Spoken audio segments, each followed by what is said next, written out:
चलिए next candlestick 3 inside आपको समझते हैं, जो कि सीरीज का 9th पैटर्न है। तो फिर बाकी के 8 पैटर्न कहाँ हैं भाई? प्लेलिस्ट में जाइए, आपको बाकी के 8 पैटर्न्स मिलेंगे और चैनल को सब्सक्राइब करके रहिए, बेल आइकन को प्रेस करके रहिए और आगे के पैटर्न्स भी मिस ना करिए। क्योंकि कैंडल्स क्या रिप्रेजेंट करते हैं? कैंडल्स प्राइस को रिप्रेजेंट करते हैं। और अगर आप प्राइस समझते हैं तो आपका ट्रेड डायरेक्शनल होगा। जिस डायरेक्शन में मार्केट होगा उस डायरेक्शन में आपका ट्रेड होएगा, और तो वो हमेशा प्रॉफिटेबल होएगा। प्राइस इज मोस्ट इंपॉर्टेंट की ऑफ द मार्केट, ये आपको समझना बहुत ज्यादा जरूरी है। और प्राइस कैंडल्स रिप्रेजेंट करते हैं। चलिए इस पैटर्न को समझते हैं। इस पैटर्न का नाम 3 इनसाइड अप पैटर्न है। 3 इनसाइड नेम से स्पेसिफाई हो रहा है, 3 कैंडल्स की फॉर्मेशन के साथ ये पैटर्न बनता है। अप अप ये 3 इनसाइड अप मीन्स ये आपका मार्केट डाउनवर्ड्स होएगा तो उसको अप ट्रेंड में कन्वर्ट करने के लिए ये पैटर्न है, जो कि हम आपको आप बोलोगे इसको बुलिश रिवर्सल कैंडलस्टिक पैटर्न है। तो ये आपका बुलिश रिवर्सल कैंडलस्टिक पैटर्न हो गया। मार्केट आपका डाउन ट्रेंड में होएगा, बॉटम में जाके इस तरीके का पैटर्न बनेगा तो वो मार्केट को आपको बुलिश रिवर्स कर देगा। चलिए अब एक मार्केट डाउन ट्रेंड में है, एक बिग रेड कैंडल की फॉर्मेशन यहाँ पे हुई है। इसकी ओपनिंग थी यहाँ पे, बुलिश ने मार्केट को पुश किया और यहाँ पे सक्सेसफुली हाई बनाए। फिर बेयरिश मार्केट में हावी हुए और यहाँ पे ये लो बना के बुलिश ने पुश किया और यहाँ पे सक्सेसफुली यहाँ पे क्लोजिंग मिल गई है।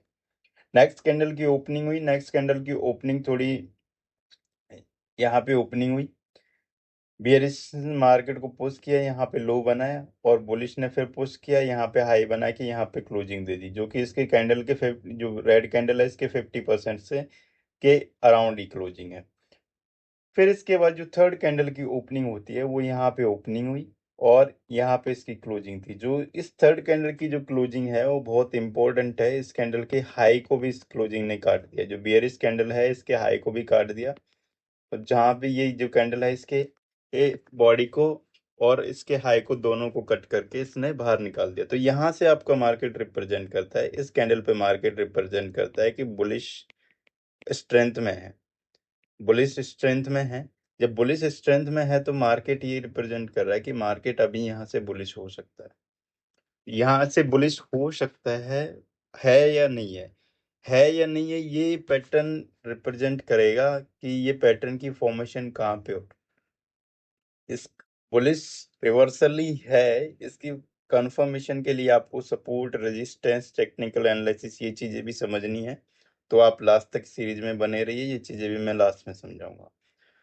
अब ये पैटर्न की एक दूसरी तरीके से इस तरीके से भी इसकी फॉर्मेशन हो सकती है। जब यहाँ पे जो ये सेम लेवल पे अगर ओपनिंग है तो इस सेम लेवल पे भी ओपनिंग हो सकती है। इधर इस जो ये मिडिल कैंडल है इसकी ओपनिंग सेम लेवल पे है तो इस तरीके की फॉर्मेशन हो सकती है। और अगर इसकी ओपनिंग गैप अप है, यहाँ पे गैप अप ओपनिंग है और यहाँ पे क्लोजिंग है, इस तरीके से भी इसकी फॉर्मेशन हो सकती है। अगर आपको याद आ रहा है तो मैंने आपको बुलिश हरामी पैटर्न पढ़ाया था। बुलिश हरामी पैटर्न भी अगर आपको याद है तो बेबी कैंडल और मदर कैंडल, बेबी कैंडल, ये बेबी कैंडल है और ये आपकी मदर कैंडल है। तो बेबी कैंडल है जो मदर कैंडल में पूरी तरीके से ये एंगल्फ है। बेबी कैंडल मदर कैंडल में पूरी तरीके से समाई हुई है। और इस पैटर्न को हम ट्रेड कब करते थे? जब आपको एक कंफर्मेशन कैंडल यहाँ पे बन जाए। अब ये जो कंफर्मेशन कैंडल को मिला के ही, बट इसमें जो कंडीशन ये है कि ये जो कैंडल है ये कैंडल ये इस कैंडल के हाई को ब्रेक करनी चाहिए। तो ये इसको मिला के ही ये पैटर्न बन रहा है, इसको 3 इनसाइड अप बोलते हैं ये पैटर्न। अब इसको ट्रेड कैसे करें? अब जैसे ही इसको ट्रेड कैसे करें, जैसे ही इस कैंडल का हाई कटता है यहाँ पे बनाइए आप एंट्री और ये रखिए आपका एसएल, ये हो जाएगा आपका एसएल रीजन और यहाँ पे आपका प्यारा सा 1:2 रिस्क रिवार्ड आपको मिल जाएगा। बैंक निफ्टी का चार्ट लेते हैं। मार्केट एक डाउनवर्ड ट्रेंड में था, इस जोन पे आके ये एक यहाँ पे एक सपोर्ट बना है, इस सपोर्ट पे आके यहाँ पे आपकी ये रेड कैंडल की फॉर्मेशन हुई। फिर ये सेकंड आपकी ग्रीन कैंडल की फॉर्मेशन हुई, ये थर्ड कैंडल जो कुछ हद तक इस रेड कैंडल के अंदर लाई कर रही है और इसका हाई कट कर देती है। जैसे हाई कट करती है यहाँ पे आपकी बनती है एंट्री और ये बनता है आपका एसएल, और 1:2 का रिस्क रिवार्ड आप देखिए यहाँ पे बनाते हो आप एंट्री, और यहाँ पे रखते हो आप एसएल। 110 पॉइंट का आप एसएल रखते हो और 1:2 रिस्क रिवार्ड आपको यहाँ पे 222 पॉइंट मिल जाते हैं। बिल्कुल आप देखिए एक भी रेड कैंडल नहीं है, बिल्कुल 222 पॉइंट आपको यहाँ पे। इवन मार्केट और भी यहाँ से और अप गया था, और आपको अराउंड 500 पॉइंट मार्केट यहाँ पे देखे गया था। लेकिन हमारा एक आइडियल रिस्क रिवार्ड है 1:2, 1 पॉइंट का रिस्क, 2 पॉइंट का रिवार्ड। वो हम लेके यहाँ पे चलते हैं, तो वो जल्दी आपका टारगेट हिट हो जाता है, ऐसे लंटिंग होने के चांसेस बहुत कम होते हैं। अब फिर और दूसरा यहाँ पे हम देखते हैं, यहाँ पे अगर आप देखो तो फिर से मार्केट ने यहाँ पे एक पॉज लिया, और ये एक यहाँ पे सपोर्ट बनाने की कोशिश करी, सपोर्ट बना के यहाँ से ये मार्केट डाउन था।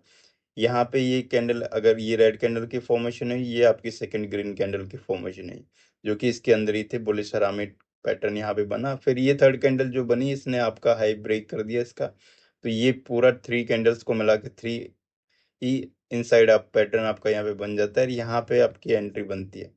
फिर जैसे इसका हाई ब्रेक होता है, यहाँ पे आपकी एंट्री बनती है, लो पे 47 पॉइंट्स का आप एसएल रखते हो, और 1:2 का रिस्क रिवार्ड आपको, 1 कैंडल में 1:2 का रिस्क रिवार्ड आपको मिल जाता है यहीं पे। So you practice these on live chart and trade well, और इसके साथ आप सपोर्ट, रेजिस्टेंस, टेक्निकल एनालिसिस, इन सारी चीज़ें को समझिए। पहले की जो 8 वीडियोज़ हैं, प्लेलिस्ट में जाके आप देखिए, कैंडल्स की फॉर्मेशन किस तरीके से होते हैं, क्या उनकी साइकोलॉजी होती है। ये सब जब आप सीख जाओगे तो प्राइस को आप ऑटोमेटिकली फ़ील करोगे। जब प्राइस आप फ़ील करोगे, चार्ट पे प्राइस फ़ील करोगे, तो आपका ट्रेड है जो प्रॉफ़िटेबल ट्रेड होएगा। क्योंकि ट्रेड आप उसी डायरेक्शन में लोगे, मार्केट की डायरेक्शन में लोगे, और एक प्रॉपर रिस्क रिवार्ड मैनेजमेंट आपका होएगा। तो उसके फेल होने के चांसेस बहुत कम हो जाएँगे।